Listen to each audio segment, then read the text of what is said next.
Amém. Alegria, estamos mais uma vez aqui reunidos, né? Alegria poder rever alguns irmãos.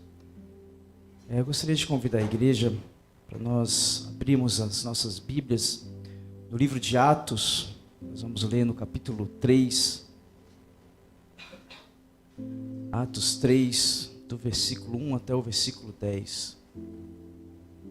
Amém? Pedro e João estavam se dirigindo ao templo para a oração das 3 horas da tarde. Estava sendo levado um homem coxo de nascença, que diariamente era colocado à porta do templo chamada Formosa, para pedir esmolas aos que entravam. Quando ele viu Pedro e João que iam entrar no templo, pediu que lhe desse uma esmola. Pedro, fitando juntamente com João, disse: olhe para nós.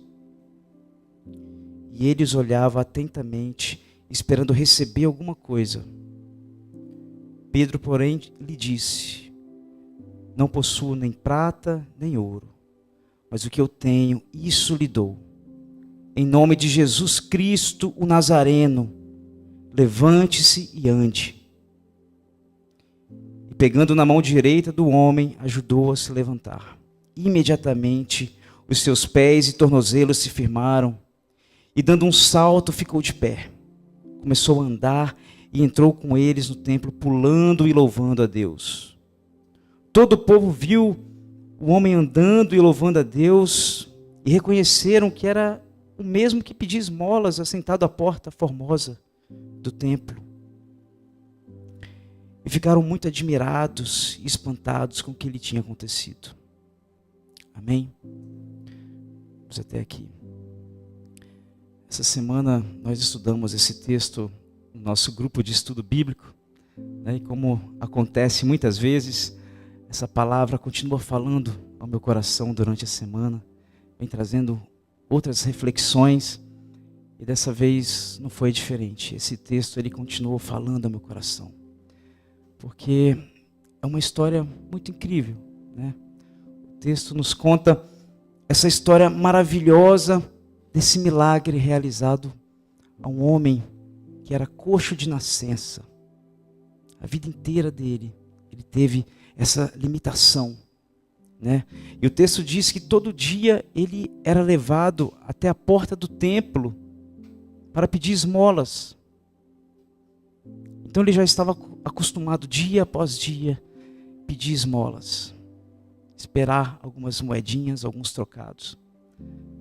Mas certo dia ele se deparou com Pedro e João, os apóstolos de Cristo, que estavam entrando no templo para orar, e pediu mais algumas esmolas, mas teve como resposta algo diferente.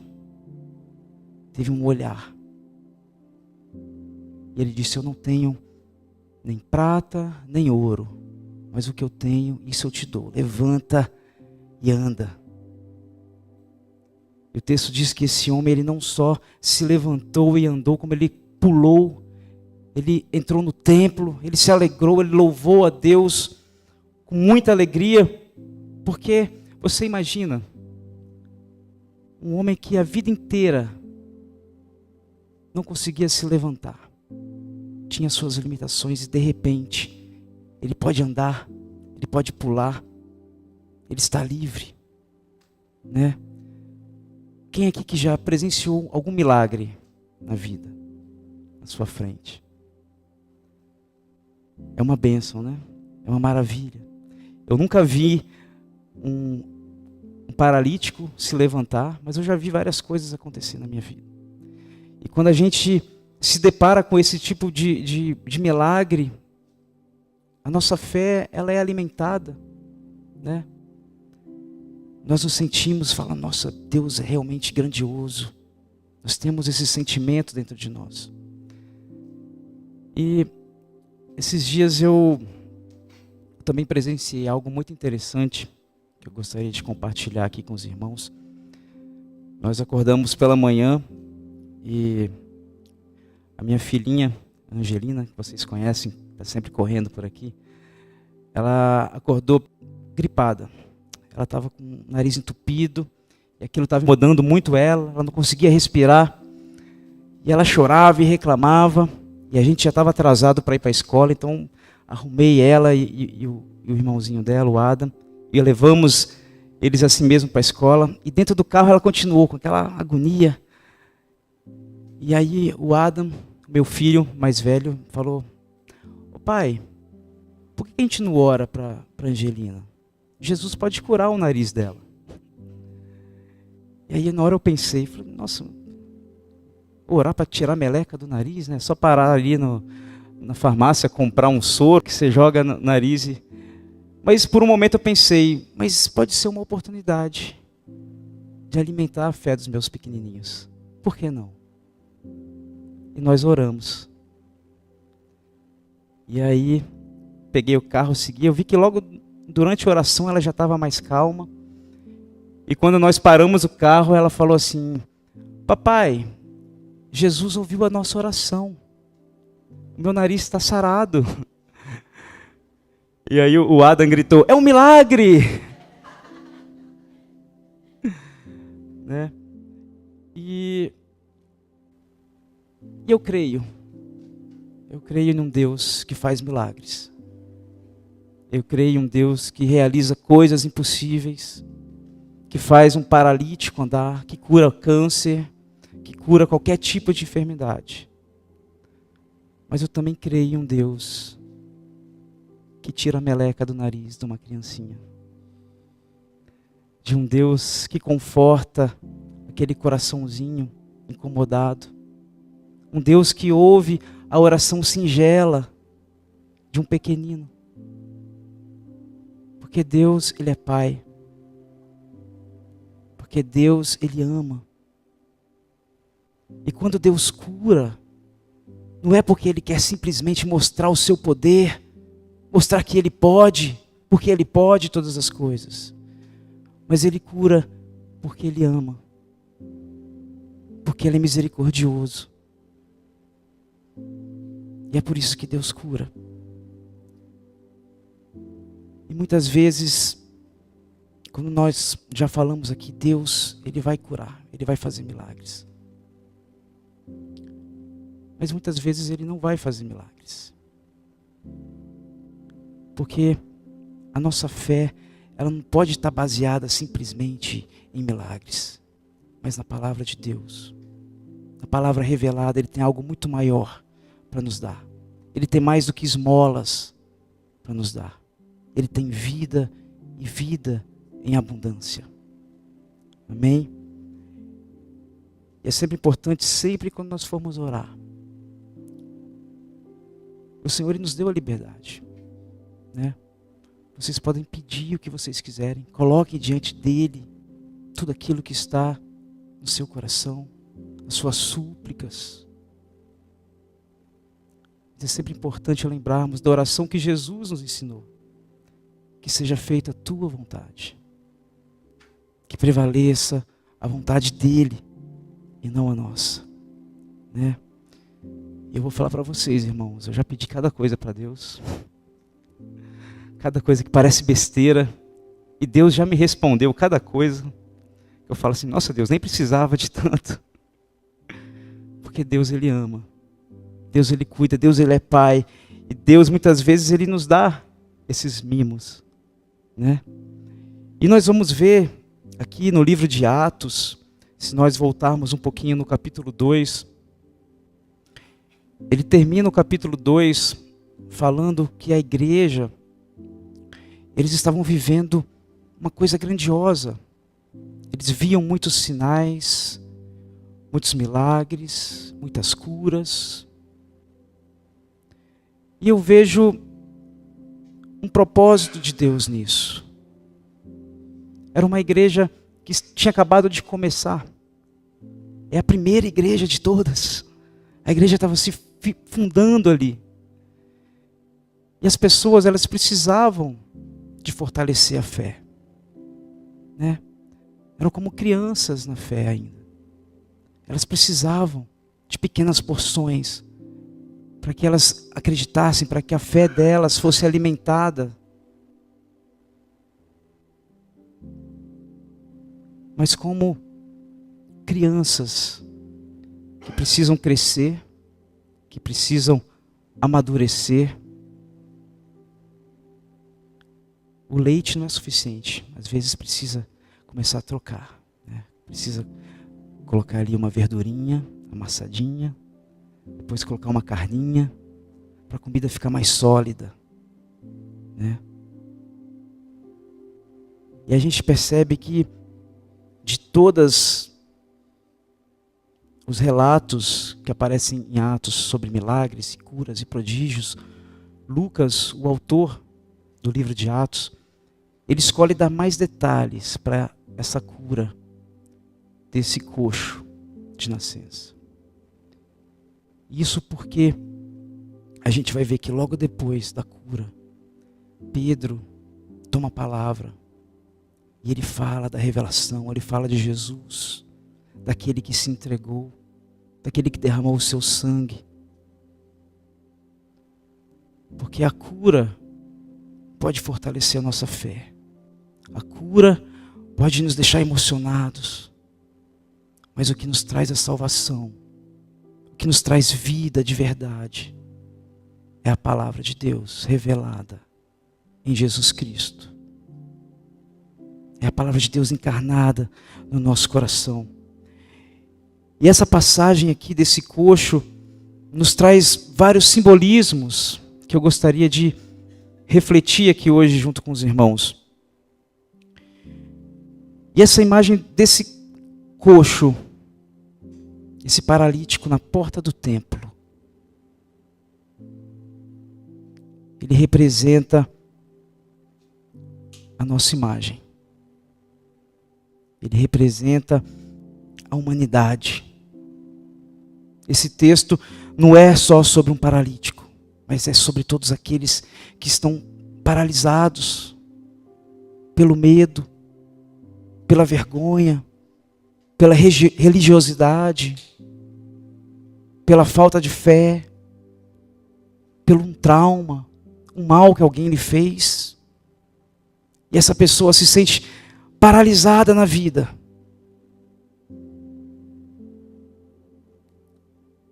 Esse homem, ele representa eu e você, que sem ter um encontro real com Jesus, nós somos todos paralíticos espirituais. E o texto diz que esse homem, ele era um coxo de nascença. A vida inteira dele, ele teve essas limitações. Ele estava ali refém da sua condição. Da mesma forma que nós somos reféns da nossa condição humana, pecadora. Sem Cristo, nós somos esse homem que sempre precisa de alguma coisa para preencher o nosso vazio.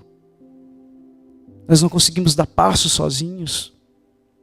O apóstolo Paulo diz lá em Romanos 3:23, pois todos pecaram e destituídos estão da glória de Deus.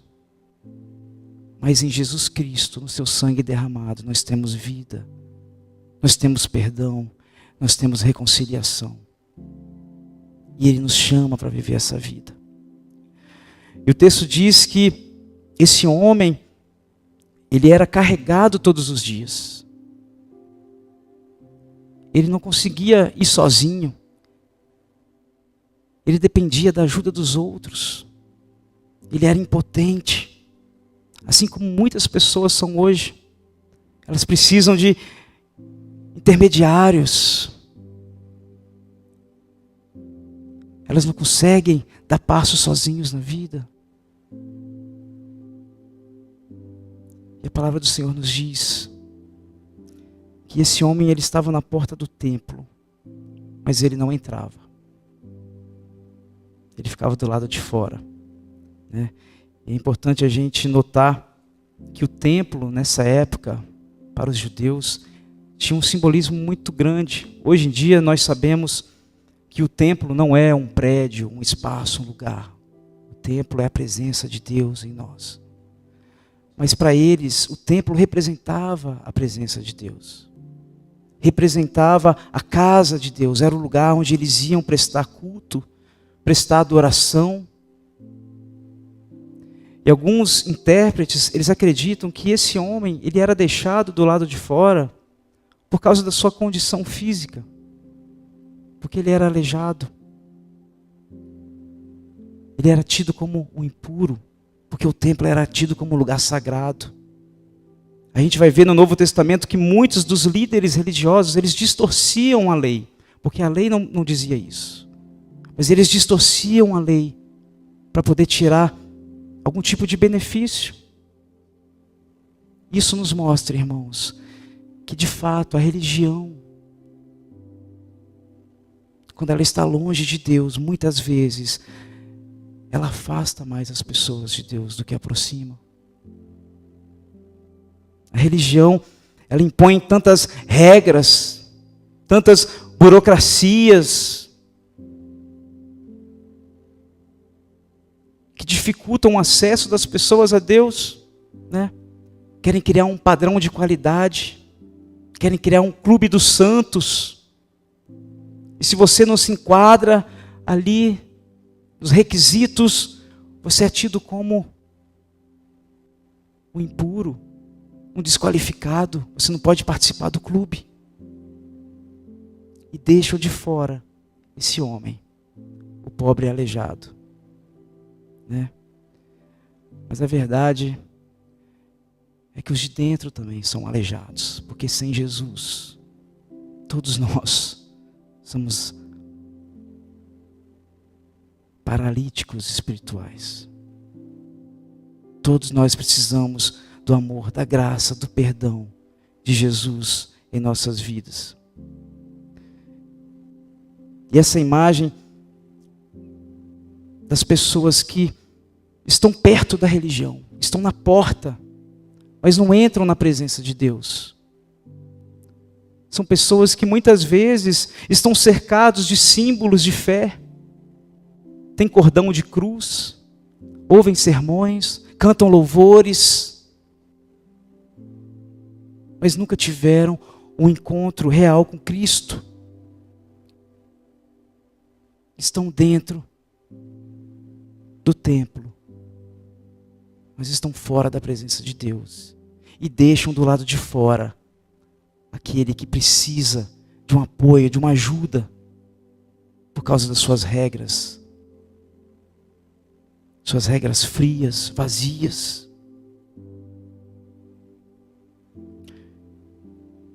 E o texto diz que esse homem, todos os dias, a vida inteira, né? Lá em Atos 4:22 diz que ele tinha mais de 40 anos de idade. Então vamos supor que desde os 10 anos de idade ele ia todos os dias ali na porta do templo para pedir uma esmola, né? Uma esmolinha. Com certeza ele já era uma figura conhecida ali em Jerusalém, né? Talvez tinha até um apelido, o aleijadinho do templo, né? Ou o coxo do templo de Jerusalém.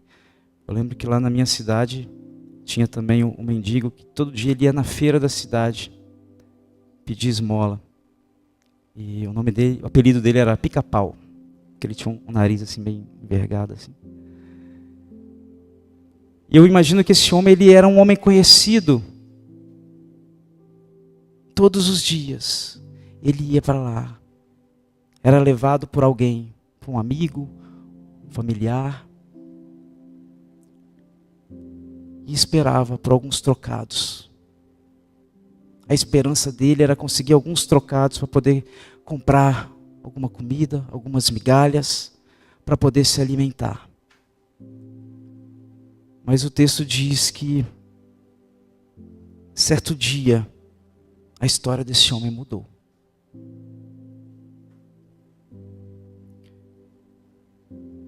Que ele estava à porta como de costume quando se deparou com Pedro e João, que eles iam entrando no templo. E aí ele pediu uma esmola. E Pedro, tomado pelo Espírito Santo, ele diz: olhe para nós. Olhe para nós. Talvez esse homem Ele estava sempre com cabeça baixa, eu imagino. Talvez ele pedia esmola assim, só erguia a mão e abaixava a cabeça. Talvez ele não se sentia digno. Talvez ele se sentia puro. Talvez ele não se sentia bom o suficiente para olhar nos olhos das pessoas. Talvez ele estava acostumado com as pessoas simplesmente jogar os trocados e seguirem. Mas Pedro fala: olhe para nós. Levanta o seu olhar. Olhe nos meus olhos.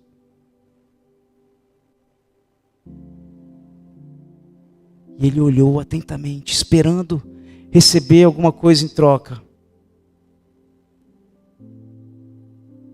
Eu imagino que quando ele olhou nos olhos de Pedro, ele viu ali um olhar de quem se importa, um olhar de quem reparou no seu estado.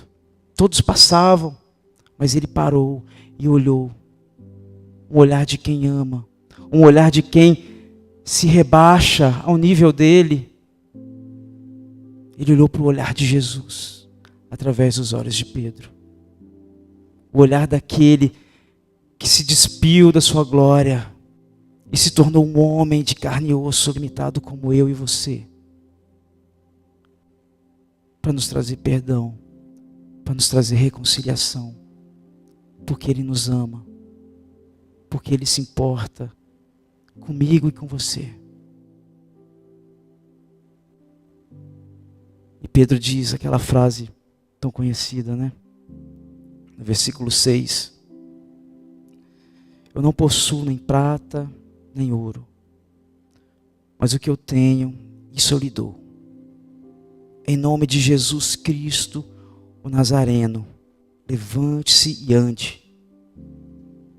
E pegando na mão direita do homem, ajudou a se levantar, e imediatamente os seus pés e tornozelos se firmaram, e dando um salto, ele ficou de pé, e começou a andar, e a louvar, e a pular, e exaltar o nome de Deus. É o que a palavra do Senhor nos diz. É como Pedro estivesse dizendo: eu tenho muito mais do que esmola para te oferecer. E eu tenho até mais do que cura física para te oferecer. Eu tenho cura para a sua alma. Porque esse homem, ele teve um encontro com Jesus naquele momento. Não foi só a cura física dele. Foi a alma dele sendo transformada. Foi o olhar da salvação. Foi o olhar para a vida eterna. Foi vida e vida em abundância que ele recebeu naquele momento. Com apenas um olhar. O olhar de Jesus através de Pedro. Eu gostaria de abrir um parênteses aqui nessa parte, porque esse trecho ele tem algo muito importante para nos dizer, para nós como igreja, como servos de Deus. A primeira coisa é que a igreja, ela não pode ser indiferente ao necessitado. A igreja, nós como servos de Deus, nós precisamos abrir os nossos olhos para enxergar as pessoas necessitadas à nossa volta. Existem muitas pessoas passando fome. Existem muitas pessoas precisando de uma palavra, de um abraço. A gente não pode simplesmente passar. Nós precisamos fazer algo por elas. A carta de Tiago diz que a fé sem obras é morta. Nós precisamos estar atentos às pessoas à nossa volta. E não só nos países pobres, né, como nós ajudamos muito as pessoas nos países pobres, mas aqui no nosso bairro, no nosso redor, tem pessoas que precisam de ajuda financeira, que precisam de comida. E muitas vezes nós não estamos atentos, nós não percebemos. Então nós como igrejas, nós não podemos ser indiferentes ao necessitado. E uma segunda verdade que tem aqui é que a fé cristã, ela vai além da caridade. A caridade, ela está associada à fé, mas só a caridade, ela não é suficiente. Nós, como igreja, nós precisamos ser mais do que uma ONG. Mas nós precisamos apontar as pessoas para Cristo. Nós precisamos falar do Cristo que cura a dor física, que alimenta o físico, mas que transforma vidas, que transforma almas, que traz vida eterna. Então, a palavra de Deus precisa estar associada também a isso. E uma terceira coisa que nós percebemos aqui é que nós somos chamados para testemunhar o nome de Jesus Cristo. Quando Pedro falou para que ele se levantasse, ele falou no nome do Senhor Jesus Cristo, o Nazareno. E a gente vai ver aqui no versículo, a partir do versículo 11, que todas aquelas pessoas que estavam ali,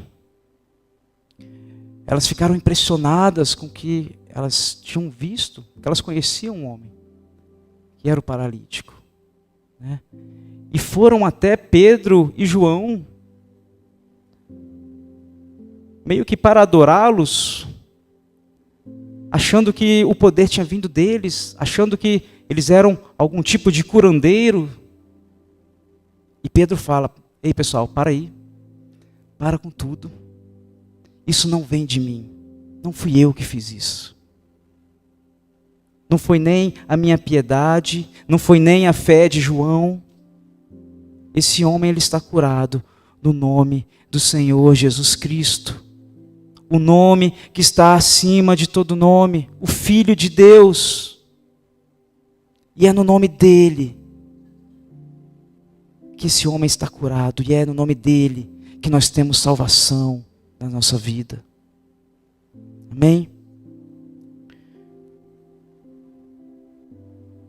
E o texto nos diz que esse homem, ele teve um encontro com Jesus. Ele teve mais do que cura. Ele teve um encontro com Jesus. E quando se tem um encontro com Jesus, isso tem que ficar nítido. Isso é visível. O texto diz que esse homem, ele andou, ele saltou, ele dançou, ele louvou a Deus com toda a sua força. Quem é transformado por Jesus, ele não pode permanecer o mesmo. Ele não pode ser carrancudo. Ele não pode ser triste. Pode passar por momentos difíceis, sim, de tristeza, sim. Mas isso não pode ser a sua essência. Porque Jesus nos traz vida nova. Jesus nos traz alegria. Jesus nos chama para dançar, pular na presença dEle. E exaltar o nome dEle. E contagiar as pessoas à nossa volta. E é isso que esse homem fez. O milagre que ele recebeu não foi para que ele tivesse uma vida comum, mas que ele tivesse uma vida abundante. Quando se é tocado por Jesus, você tem vida e vida em abundância. É o que a palavra do Senhor nos diz. Porque nós vamos ler aqui a partir do versículo 8, que diz que ele deu um salto, ficou de pé, começou a andar. E um detalhe, ele entrou no templo. Como nós falamos, o templo naquela época simbolizava a presença de Deus, o lugar de adoração. A primeira coisa que esse homem fez foi entrar no templo, foi entrar na presença de Deus. Ele não foi correndo procurar um emprego, assim, agora eu vou correr atrás do prejuízo, tentar trabalhar para ganhar um dinheiro, eu vou tentar arrumar uma esposa, vou casar finalmente, eu vou comemorar com os meus amigos ali no bar. Não, a primeira coisa que ele fez foi entrar na presença de Deus, e ele louvou, ele dançou com alegria. E é isso que faz aquele que é tocado por Jesus. O verdadeiro milagre, ele gera gratidão, ele gera louvor, ele gera adoração. Não adianta nada você ser curado e poder viver a sua vida normalmente, mas não ser grato a Deus, não entender que a vida que Deus tem para você vai muito além dessa vida aqui. É algo que ultrapassa o tempo, é algo muito maior. E esse homem, ele entendeu isso, porque ele já não estava mais preso na religiosidade, porque a religião deixa do lado de fora as pessoas, mas o evangelho chama para dentro. A religião coloca barreiras, mas o evangelho é uma porta de entrada. A religião, ele quer deixar as pessoas mendigando, esperando por migalhas do lado de fora. Mas o evangelho nos chama para sentar à mesa e desfrutar de um grande banquete junto do Pai. É isso que a palavra do Senhor nos diz. Uma segunda reação desse homem, aqui nesse texto, a partir dos versículos 9 e 10, ele diz o seguinte: que todo o povo viu o homem andando e louvando a Deus. E reconheceram que ele era o mesmo que pedia esmolas assentado à porta formosa do templo. E ficaram admirados e espantados com o que tinha acontecido. A primeira coisa que esse homem fez foi agradecer a Deus, foi louvar a Deus. E a segunda coisa foi testemunhar. Foi mostrar para as pessoas o que lhe tinha acontecido, o que ele havia recebido. Ele fez questão de mostrar para o povo que aquele aleijadinho que estava do lado de fora, agora ele salta de alegria e de gratidão na presença de Deus. Porque muitas vezes as pessoas se escondem atrás de ritos frios, em cumprimentos vazios aos domingos. Acham que louvar a Deus é vir na igreja uma vez na semana e cumprir o seu rito. Mas durante a semana vive a sua vida como se nada tivesse acontecido. Mas Jesus, ele nos chama para virmos na presença dele e louvar sim. Mas para que a gente manifeste isso no nosso dia a dia. Que a gente testemunhe isso no nosso dia a dia. Para que as pessoas sejam tocadas. Para que as pessoas vejam isso que aconteceu com ele. Pode acontecer comigo também. E é isso que Jesus, ele nos ensina. Jesus, ele é aquele que tem vida e vida em abundância para nos dar. Amém? Para concluir, irmãos, muitas vezes nós nos sentimos paralisados na vida, não é mesmo? Muitas vezes nós nos sentimos limitados, seja pelas circunstâncias da vida, seja por um trauma, por um mal que alguém lhe fez, seja pela falta de perdão. Talvez você precise perdoar alguém. Talvez esse alguém seja você mesmo. Talvez você precise se perdoar. Porque essa falta de perdão te paralisa.